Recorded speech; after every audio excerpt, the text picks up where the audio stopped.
దేవుడు చేయాలి తప్ప ఆ పనులు మానవులు చేసి ఒక మూడు నెలల వయసులో పోతనని చంపడమును, 4 నెలల వయసులో శకటాసురుని చంపడం, 5 ఏళ్ల వయసులో కాళీయుడిని వర్ధించడం, 7 ఏళ్ల వయసులో గోవర్ధన పర్వతం పైకెత్తడం ఎవరికి సాధ్యం అదే భగవంతుడికి కాకపోతే.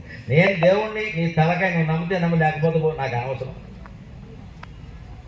రాముడు అదే దేవుడు, కృష్ణుడు ఏ అంశంలో రాముడు అదే అంశ, తేడా అందరూ విష్ణుమూర్తి అంశే. కానీ రాముడు ఎక్కడా చెప్పలా. ఋషులు కొంతమంది నువ్వు శ్రీమన్నారాయణమూర్తి అయ్యా అంటే ఆత్మానం మానుషం మన్యే రామం దశరథాత్మజం. అయ్యా నాన్నకేం చెప్పకుండా నాకు తెలియదు. మా నాన్న పేరు దశరథుడు, మా అమ్మ పేరు కౌశల్య. స్కూల్ రిజిస్టర్లో అలాగే రాశారు, ఇంకా నాకేం తెలియదు. ఆత్మానం మానుషం మన్యే రామం దశరథాత్మజం. నా పేరు రాముడు, మా అమ్మ పేరు కౌశల్య, మా నాన్న పేరు దశరథుడు. ఇంతకు మించి నాకు తెలియదు. మీరు ఏమి చెప్పి నన్ను పాడు చేయకండి అవసరం.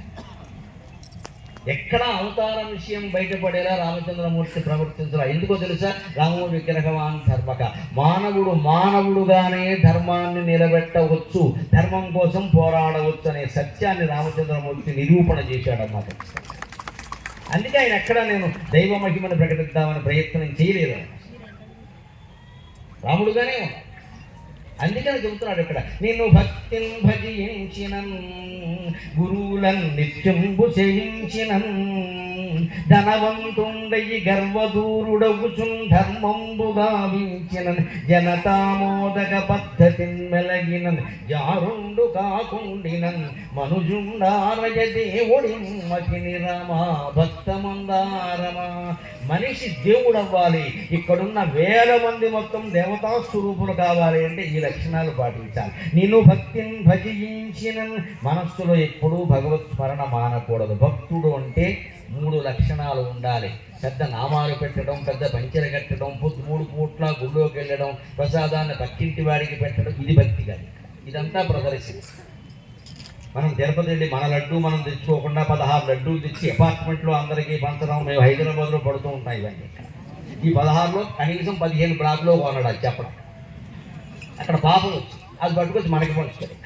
ఎందుకంటే మీకోసం పట్టుకొచ్చి అంటే నా దగ్గర ఏదో చదువు సంపాదించుకోవాలి.